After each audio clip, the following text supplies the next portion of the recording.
Bienvenue à toutes et à tous dans Kana en aparté, c'est parti pour une nouvelle émission du podcast audio lancé par l'un des éditeurs historiques du manga en France, les éditions Kana. On se retrouve ici chaque semaine pour parler de manga dans deux types d'émissions, soit pour une demi-heure d'analyse et de discussion, ou soit pour une version longue des entretiens d'une dizaine de minutes en alternance, c'est un coup l'un, un coup l'autre. Pensez surtout à activer les notifications et à mettre une petite note, un commentaire ou à partager le podcast autour de vous. Aujourd'hui, nous allons parler du premier magazine de prépublication de manga européen. Espagne, Italie, Allemagne, Belgique, France, 5 territoires, 4 éditeurs pour proposer le meilleur du manga de création. Alors c'est parti pour découvrir les 14 premières histoires qui composent Manga Isho. Je suis Maxime Bender et je vous invite à poursuivre cette écoute avec Stéphanie Nunes, Mathieu Adman et Antonin Lacombe. On commence à avoir des générations d'auteurs qui sont vraiment talentueux. Ça ressemble un petit peu à Final Fantasy VII. Entre Karaté Academy et le Collège des Poings Fermés, c'est vraiment de la romance à main nue.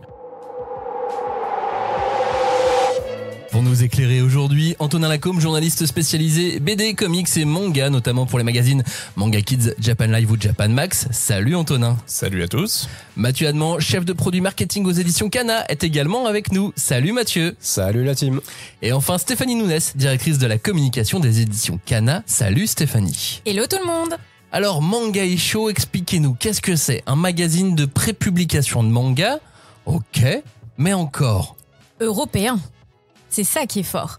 Et c'est un long travail où on peut dire que tout le monde a été hyper tenace pour réussir à mettre 4 éditeurs autour d'un même projet, c'est-à-dire mettre la création en valeur et donc aussi trouver une homogénéisation des contrats juridiques parce que les droits d'auteur sont pas les mêmes dans les pays. Trouver des auteurs qui ont envie de publier et de s'affairer parce qu'on trouve à la fois des one-shots mais aussi des histoires qui se suivent et donner le meilleur dans ce bouquin qui va sortir dans 4 pays simultanément. Et c'est parti d'un constat assez simple en gros, c'est que les 4 pays se sont dit on commence à avoir des générations d'auteurs qui sont vraiment talentueux. On a tous énormément de projets qu'on reçoit au quotidien et sur lesquels on aimerait bien faire quelque chose. Donc on s'est dit let's go, faisons un truc ensemble parce que forcément on sera plus fort à 4 éditeurs européens plutôt que lancer ça tout seul dans notre coin. Nous, on l'a vu sur le marché, on a eu des historiques déjà en France. Malheureusement, ça s'est rarement bien fini. Donc là, on tente. Isho veut dire ensemble en japonais. Voilà, c'est exactement ce que j'allais dire, c'est beau. Ouais, joli dans ta tête. Donc let's go Isho, qui est le slogan en fait de Manga Isho, c'est faisons-le ensemble. Et donc c'est toute l'idée du magazine. On va essayer de promouvoir la créa européenne ensemble. Donc plusieurs pays, plusieurs éditeurs, c'est assez généreux, hein, ça fait près de 400 pages le premier numéro. Ça va être quoi le rythme de parution, de publication ? Et alors en plus il y a un prix d'appel, c'est-à-dire que le premier tome sera à 4,90 et après on sera à 6,90. 6,90 et le rythme de parution, l'idée c'est d'en avoir 4 par an. Donc, j'allais continuer, hein. Mais vas-y, fais-le. Non, 4 par an en fait pour coller aux 4 gros festivals qu'on a dans chaque pays. Donc nous évidemment Japan Expo en France, mais en Italie, Lucca, Manga Barcelona en Espagne et le festival de Leipzig en Allemagne. Évidemment on n'est pas des japonais donc on peut pas faire un magazine par semaine avec des rythmes monstres. Là déjà on arrive à en faire 4 par an, justement en collaborant et en travaillant ensemble. Chaque éditeur ramène ses auteurs et ramène ses histoires, ce qui nous permet de tenir quand même un beau rythme. Et là, on est parti déjà pour quelques années. C'est ça. Là, on est parti sur 3 ans où on y va. Et du coup, ça commence demain. Dès demain, parce que c'est la foire du livre de Leipzig qui commence avec, du coup, chaque pays dont c'est le festival qui accueille à la couverture. Donc, cette fois-là, sur le numéro 1, c'est Jean Zarbo, qui est l'autrice de Scarecrow, qui est en plus publiée en France. Et en Japan Expo, nous, ce sera Onera. Donc là, c'est dispo en librairie. Vous pouvez déjà lire toutes ces histoires. Est-ce que on a pas une assurance, mais au moins est-ce qu'on va pouvoir suivre chaque histoire d'un numéro à l'autre? Alors en fait, ça va dépendre parce que comme je disais tout à l'heure, soit il y a des one-shots, donc du coup c'est à la fois hyper bien parce que c'est rapide et t'as toute ton histoire, mais aussi un peu frustrant parce que des fois t'auras envie de le développer parce que vraiment il y a une bonne idée que t'aimerais suivre, mais après, il y a des histoires complètes. Normalement, à part celle de Renaud Lemaire, qui est dans le tome 1 et dont la suite sera dans le tome 4, donc en fin d'année, en décembre, tout le reste, toutes les histoires se suivent. Donc, chapitre 1 au premier numéro et chapitre 2 au deuxième numéro. Et avec de nouvelles séries pour compléter. Tu as 2 idées en fait. Côté éditorial, tu as vraiment... le premier truc, c'est que c'est du 100% inédit. C'est-à-dire que même la série sur Scarecrow que vous allez avoir dans le magazine, c'est un spin-off, donc c'est une histoire totalement inédite que vous allez Et qui est vraiment bien. Voilà, qui est Mais je vraiment ne vous la résumerai pas parce que je ne sais pas résumer Scarecrow. On l'a déjà vu. Mais que vous n'avez pas lu dans le manga en tout cas, puisque le manga est déjà publié en France. Si vous avez commencé le manga, vous lisez l'histoire dans Manga Isho, elle n'a rien à voir. C'est du spin-off, du contenu supplémentaire. À côté de ça, il y a vraiment la place aussi pour énormément de one-shot parce que l'idée c'est vraiment de mettre en avant tous les auteurs talentueux qu'on a en France. Et sur le site internet donc de Manga Isho, qui est vraiment un site internet qui est dédié, vous pourrez ensuite aller voter pour les histoires que vous avez préférées. Et à la manière en fait d'un Shonen Jump au Japon, l'idée c'est vraiment de réussir à faire ressortir des auteurs qu'après les éditeurs pourront signer pour des séries et essayer de pousser dans les pays correspondants. Oui, parce que tout ce qui est dans le magazine ne va pas obligatoirement sortir en volume relié. Et c'est comme ce que disait Mathieu, c'est qu'en fait, il y a tellement d'auteurs et de projets qui arrivent sur les bureaux de l'édito que comment on arrive à leur donner une chance sans forcément partir sur un manga, une série, trois mangas, voilà, là c'est une chance déjà de développer une histoire, voir si ça plaît au public et après ça nous permet de continuer. Et surtout aussi un autre truc qui est vachement bien, c'est qu'on part aussi sur un projet qui peut être européen. Donc c'est-à-dire que ça donne aussi une chance à tous nos auteurs français, pourquoi pas après de signer en Espagne, en Italie ou en Allemagne. Donc ça donne aussi une plus grande visibilité pour tous les auteurs des pays d'être européens. Ou même ailleurs, parce que nous on est évidemment 5 pays partenaires, je dis 5 pour France, Belgique, pour Kana, pour la France, mais ça donne de la visibilité en fait mondiale à nos auteurs et pourquoi pas même aller signer ailleurs dans d'autres pays, voire le Japon. Tout eh à bien, fait. parlons des histoires alors. Ouais, tu voulais rajouter un dernier truc. Excuse-moi. Non, mais par exemple aussi Manga Isho, c'est même si c'est un magazine de prépublication, il n'a pas vocation à être en rupture. En fait, c'est important aussi pour nous qu'il y ait une sorte de continuation des histoires. Donc, c'est-à-dire que si vous arrivez qu'au moment du tome 2, vous aurez encore le tome 1 qui sera disponible parce qu'ils seront disponibles en librairie. On a fait le parti pris de ne pas sortir en kiosque. Et c'était pas ça que je voulais dire, mais c'était autre chose. Que oui, comme c'est un format livre qui va en librairie, on a aussi des achats de droits étrangers. Donc il y a déjà des pays qui sont hyper curieux de voir le produit pour après l'acheter. Donc Mathieu a raison sur le côté mondial. Parlons des histoires. Alors maintenant, on va parler de celui qui nous parle le plus, évidemment, puisque Renaud Lemaire, l'auteur de Dreamland qu'on ne présente plus, a signé une histoire, la première partie en tout cas d'une histoire qui s'appelle Mother Jack. Exactement. Alors là, c'était un petit peu une de nos grandes stars françaises qui fait date maintenant et qui est un peu une des grandes références et qui, avec son Dreamland, est là qui revient avec un... C'est une série d'histoires en fait. Ça raconte une histoire dans le long, mais c'est plutôt des petits chapitres assez drôles. C'est très inspiré d'Akira Toriyama et de l'humour de Dr. Slump, donc ça c'est assez fun. Sur l'histoire d'une chasseuse de primes un peu barrée quand même, et qui est un peu une Miss Catastrophe et qui va effectivement à chaque fois résoudre ses enquêtes ou ses contrats d'une façon assez décalée, on va dire. C'est efficace, hein. C'est super efficace. Moi, ça m'a fait un peu penser forcément à Marvel et à Thanos avec les pierres de vie qu'elle doit récupérer dans l'espace. C'est ça. Je me suis dit, c'est les pierres d'infinité. Voilà. Mais ce qui est rigolo, c'est qu'en fait, dès le début, on nous explique qu'elle boit du rhum et donc elle est invincible. Voilà. Et donc, en fait, on voit elle s'en fout. Elle fonce dans le tas et dès qu'elle voit la pierre, elle y va. Et c'est assez rigolo. Elle a réussi à faire un univers décalé dès le début. Donc forcément, tu suis ça avec attention. Voilà. C'est la première partie, du coup, il y aurait au moins une deuxième partie. C'est ça, et normalement dans le tome 4 en décembre. Et c'était évidemment Renaud Lemaire pour le lancement du numéro 1. Alors, ça fait mauvais d'appeler comme ça, mais c'est un peu le produit d'appel pour un nouveau magazine qu'on lance, un nouveau concept. On voulait vraiment avoir un auteur fort pour réussir à l'installer sur le marché. Donc on a fait une histoire avec Renaud Lemaire et on le remercie encore. Ouais, voilà, on est super content qu'il ait dit oui, et je pense que c'est aussi pour lui une manière de s'amuser, pour tu vois, sans partir dans une longue série et tout, et de faire un truc qu'il a toujours eu envie. Comme Dr. Slump, il aimait beaucoup, c'était l'occasion. L'auteur millionnaire du numéro 1. Exactement. Manga qu'on connaît aussi, puisque c'est signé Jin Zarbo, c'est Scarecrow. Donc là, il y a un spin-off, on en parlait il y a quelques instants, qui s'appelle Le secret de Scarecrow. Voilà, là, on va se focaliser sur le personnage principal, mais surtout comment il en est arrivé là, et surtout ses armes, ses faux, comment elles ont été forgées. Voilà, donc c'est un petit peu l'histoire derrière l'histoire qui permet en même temps d'introduire l'univers de Scarecrow, le personnage, pour ceux qui ne connaissent pas, et en même temps pour ceux qui connaissent, ça va permettre de creuser un petit peu plus le passif de ce personnage-là, en attendant de pouvoir découvrir le reste des aventures qui sortent tous les 4 mois. C'est l'histoire qui ouvre le magazine, c'est l'histoire qui est en couverture, et pour moi c'est une de mes préférées. C'est là où elle est très forte, c'est que déjà forcément elle peut s'appuyer sur une série qui est existante, donc c'est cool parce que si vous lisez déjà Scarecrow, vous allez avoir du contenu additionnel et donc vous êtes content. Si vous lisez pas Scarecrow, c'est un préquel en fait et la fin vous amène vers Scarecrow. Donc dans tous les cas vous êtes gagnant. Et après, Gene Darbo, elle est très très forte et le dessin est vraiment cool, l'histoire est vraiment cool. Donc, il y a une chouette interview à la fin en plus d'elle qui va donner un peu plus d'informations. Donc ça, c'est. Et tu vois qu'ils se suivent tous les auteurs sur Instagram, sur les réseaux sociaux. Tu vois qu'il n'y a pas de frontières de ce niveau-là. D'un autre côté, même, on se rendait pas compte, mais depuis plusieurs années, quelque part, chez Kana et chez d'autres en France, il y avait pas mal de publications d'auteurs étrangers, non français, européens. Donc, quelque part, on l'a déjà, cette espèce de vivier, mais là, il est beaucoup plus réuni et beaucoup plus à disposition. Carrément, c'est le cas pour Federica De Meo, qui est italienne, qui est publiée aussi en Italie et qui signe là avec Cabo Scénario, Onera, Pass of the Bleeding Star. Voilà, là aussi, on est sur un espèce d'épisode 0.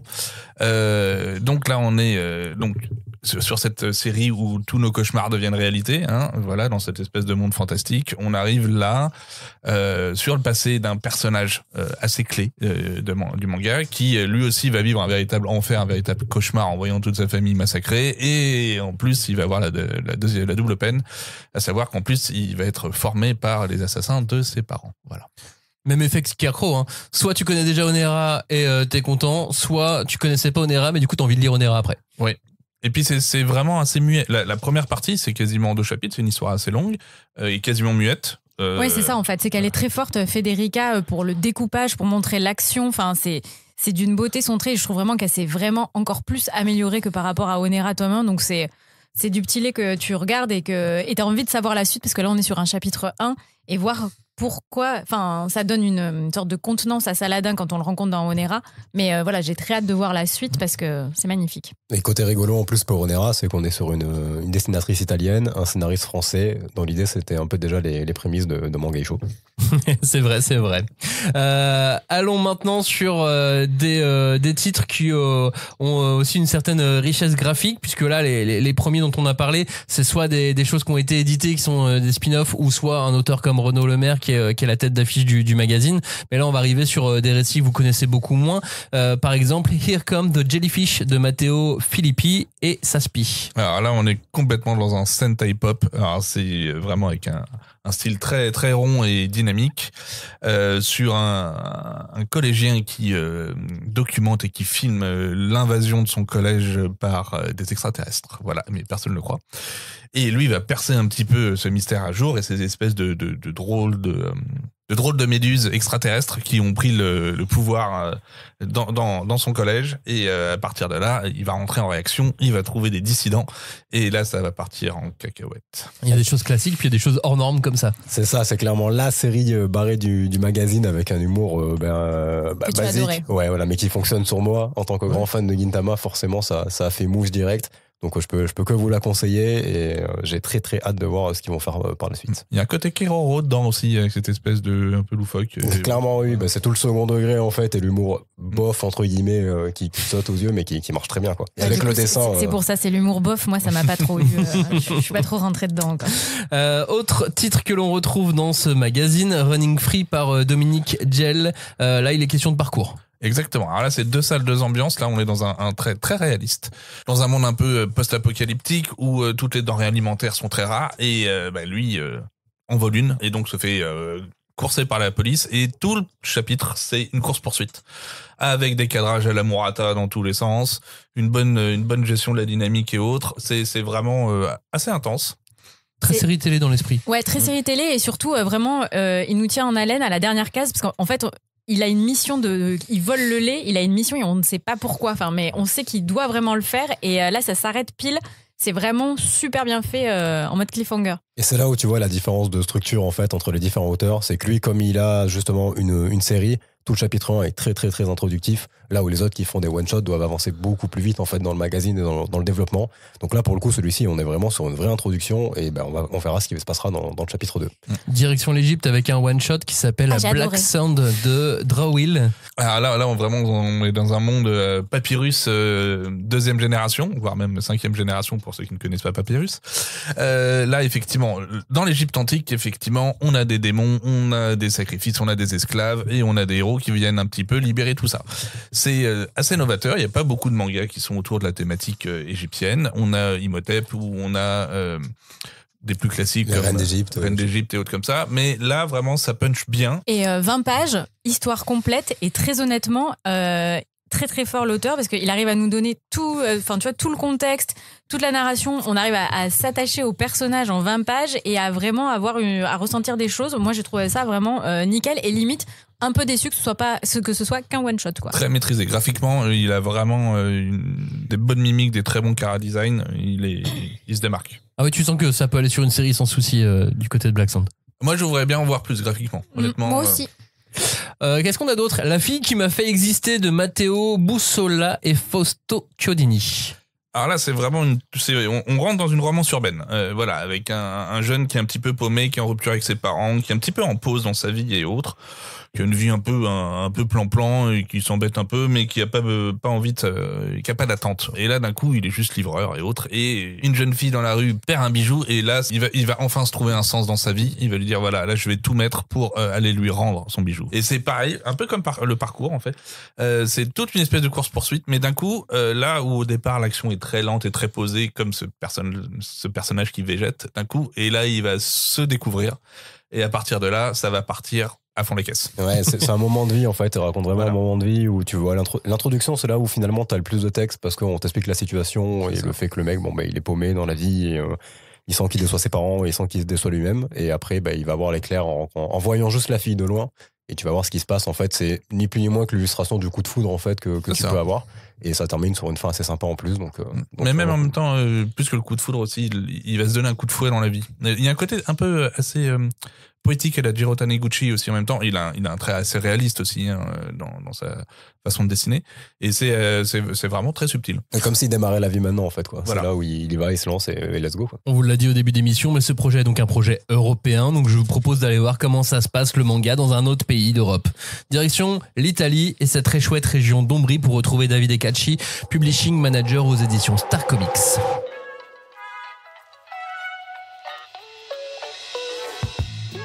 Bonjour Davide, bienvenue dans Cana en aparté. Benvenuto Davide. Bonjour, merci pour l'invitation et merci aussi pour le bienvenue en italien. Félicitations, ton italien est très bien. Alors ton français Davide est bien meilleur que mon italien. Nous on est curieux ici dans l'émission, ça marche comment le manga en Italie? Ça marche autant qu'en France? Est-ce que le marché a explosé au moment du Covid par exemple? Oui, alors grosso modo la réponse est oui. Après le marché italien c'est un marché dans une évolution un peu constante et il faut dire que historiquement la bande dessinée et le manga étaient distribués dans les kiosques et n'étaient pas considérés au niveau culturel. Et donc c'est quelque chose qui a changé petit à petit pendant les années. Et les réseaux des librairies spécialisées surtout et des salons dédiés à la BD s'est fortement développé, je dirais, entre les années 90 et 2000. Et ça, c'était grâce au premier boom du manga qui était mené par Dragon Ball. Et il faut dire qu'à l'époque, les ventes étaient déjà pas mal du tout. Mais le public était un peu caché, je dirais. Là où on arrive au deuxième boom du manga, qui, comme tu as dit, ça a été pendant la pandémie. Et là, c'est le moment où les mangas ont commencé à trouver leur place dans les grandes librairies généralistes. Et petit à petit, on a un peu comblé l'écart qu'on a toujours eu avec le marché franco-belge. Parce que pour la première fois, en Italie, pendant la période pandémique, on a eu des mangas qui sont arrivés au premier dans le tableau des meilleures ventes, GFK, etc. Ça s'est passé plusieurs fois et la plupart des fois a été avec One Piece et Demon Slayer. Heureusement, c'est des mangas chez nous, donc ça va. Et aujourd'hui, le boom c'est un peu terminé, mais on est un peu, je dirais que le marché se stabilise un peu avec une croissance qui a été incroyable. Et puis là, en plus, en travaillant tous ensemble avec 4 pays, avec 5 pays, avec 4 maisons d'édition, le manga est vraiment devenu un média international. Cependant, est-ce que vous avez remarqué pendant tout ce travail de préparation sur Manga Isho, s'il y avait des différences dans les créations entre les pays, s'il y avait des tendances qui se démarquaient? Oui, je dirais oui, sans doute. Alors, le niveau qualité était très haut partout parce que toutes les maisons involvées dans le projet ont choisi des auteurs qui étaient très très forts et ça c'était pas une grande surprise pour être honnête, mais c'était un espoir qu'on avait et heureusement c'est passé comme ça. Ce qui nous a étonné le plus, c'est le marché espagnol parce que par rapport aux créations, on a trouvé qu'ils ont une forte tendance à faire des histoires qui soient destinées au public plutôt féminin. Et donc, ça nous a étonné parce que pour les autres pays, on n'a pas trouvé des grosses tendances à faire quelque chose de spécifique au niveau de target ou de genre. Là où l'autre grande différence, c'est l'approche éditoriale. Parce que on a vu que chaque maison, chaque éditeur qui a suivi des créations pour Manga Isho a varié un peu le contrôle et l'accompagnement des auteurs. Merci beaucoup, Davide. Grazie mille. Merci à vous pour l'invitation et merci pour le travail que vous faites dans ce podcast et merci pour être partie du projet Manga Isho qui ça va être un carton au niveau européen, je pense. Ciao, Davide. À presto. Merci beaucoup. Ciao, merci.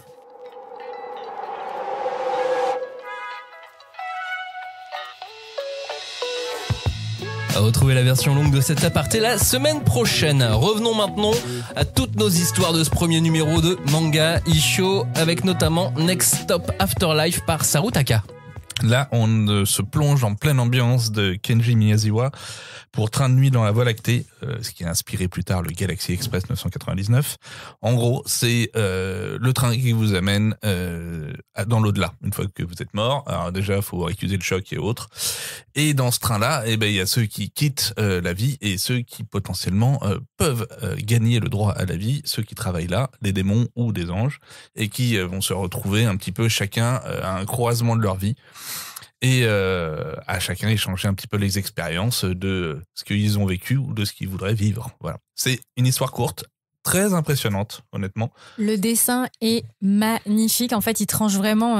C'est ça aussi qui est chaud dans Manga Isho, c'est la diversité effectivement de toutes les histoires. Il y en a un peu pour tout le monde, mais celle-là, elle est poétique, elle est bien faite. C'est un bonbon. On ne sait pas où est-ce que ça va. C'est doux, c'est lent et on n'a pas l'impression de lire 20 pages, mais de lire un tome entier.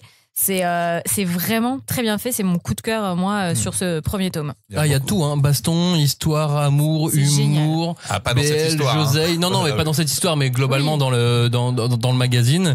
On a même quelque chose aussi d'assez surprenant graphiquement. Ça envoie, c'est français, ça s'appelle Shojin de MX Loboto. Voilà, là on est dans l'Urban Parigo RPG, hein, mais je pense qu'on a un gros fan. Pourquoi Parigo?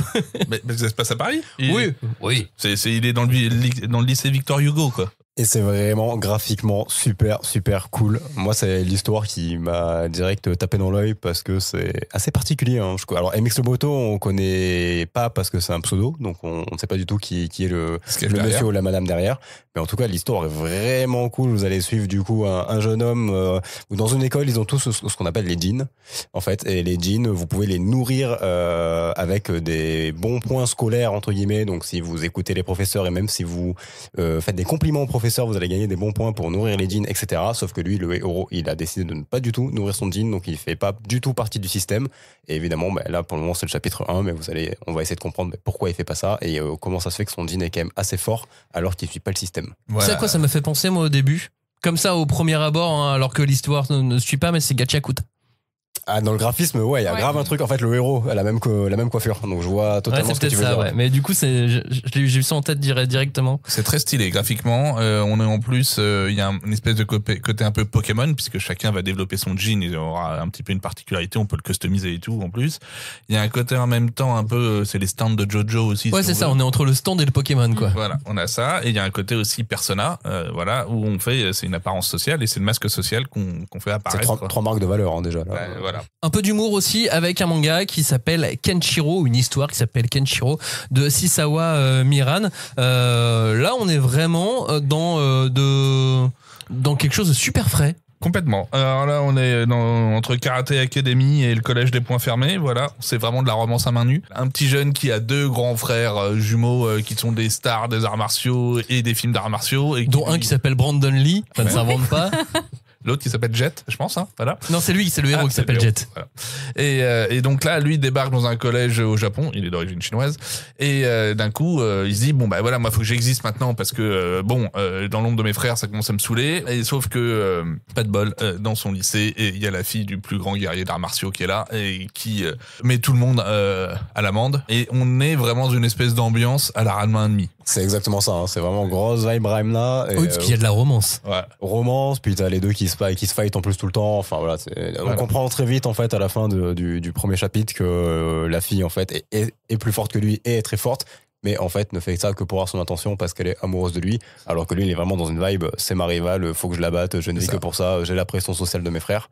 Et en fait on en parlait avant, mais là où t'as raison Maxime, c'est que dans mine de rien Manga Isho, c'est quand même 14 histoires que tu lis à la suite, et là t'as vraiment ça te donne une bouffée d'air en fait de lire un truc assez simple et vraiment feel good au milieu des histoires qui sont des fois un peu plus sérieuses dans le ton. Ouais, ça s'appelle donc Kenshiro. Vous découvrirez ça en lisant ça dans Manga Isho. On se dépêche là, s'il nous reste encore quelques histoires avant la fin de l'émission à évoquer. La mariée sirène de Ivana Muriani et Zanusei.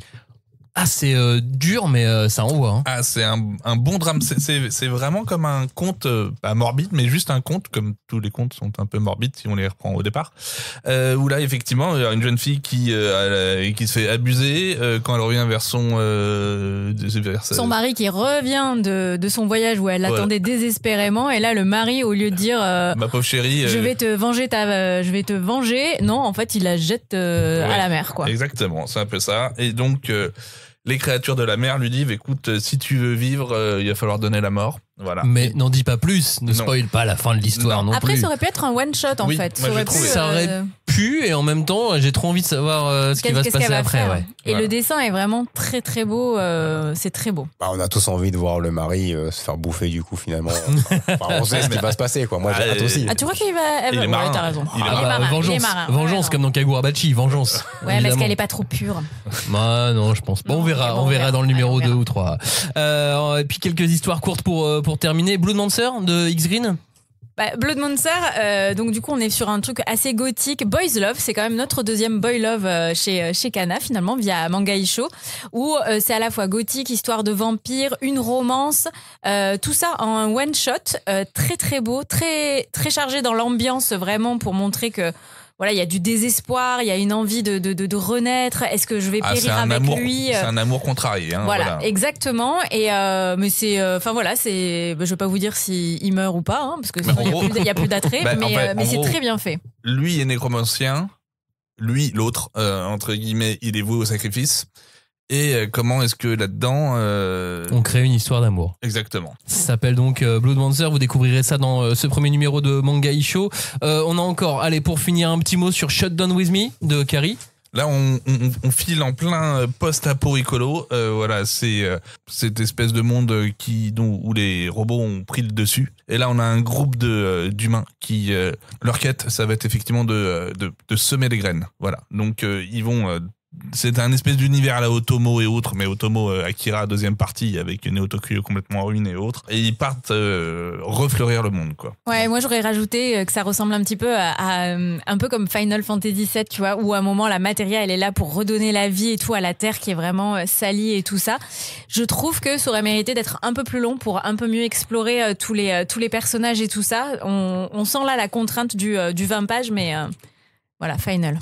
Et enfin, le dernier trophée de Santi Casas. Là, on est en plein mythe. Donc, on est vraiment à l'époque gréco-romaine, on va dire ça, avec une jeune fille, c'est Mérida dans Rebelle, qui est en pleine émancipation. Elle est dans un environnement complètement patriarcal où, entre guillemets, elle a à peine le droit, si peut-être, de faire des bouquets de fleurs et de repriser 2-3 chaussettes. C'est à peu près ça. Elle attend autre chose de la vie. Elle est surtout capable d'autre chose de la vie. Et en pleine forêt, avec son demi-frère, elle va tomber sur une des filles d'Artémis. Artémis, la déesse de la chasse et en partie de la mort. Et là... c'est un mythe, donc en fait, elle va prendre cher. Ne raconte pas tout, non? Non, mais voilà, c'est-à-dire que c'est vraiment une morale acérée, et comment ça s'appelle, c'est vraiment à l'image des mythes, et ça tient très bien sur une histoire courte. Il a vraiment réussi à aboutir à un point de rupture, et c'est très efficace. Oui, clairement, t'as le côté un peu féministe de l'histoire, et graphiquement, ça se rapproche en plus, ça pourrait passer en bande dessinée franco-belge, que ça marcherait très bien aussi. Donc on a vraiment là aussi un trait qui est propre aux dessinateurs et qui marche très très bien. Donc voilà, c'est une belle fusion. Ouais, Voilà. franchement, assez sympa à découvrir et à suivre, et on verra s'il fera d'autres choses dans le futur. Manga Isho, donc, vous l'avez compris, c'est un panorama de la création manga et bande dessinée en Europe. C'est 14 histoires, c'est beaucoup, 14 histoires sur près de 400 pages dans ce premier numéro. On le lit clairement pas en une demi-heure, hein, c'est pas comme un manga de baston. C'est déjà sorti, on donne le prix du premier. 4,90. Le prix du second, ça sera 6,90. et ça va sortir donc au moment de Leipzig. Leipzig pour le premier, Japan Expo pour le deuxième. Alors, Luca pour le 3e et Manga Barcelona pour le 4e. que des clubs de foot.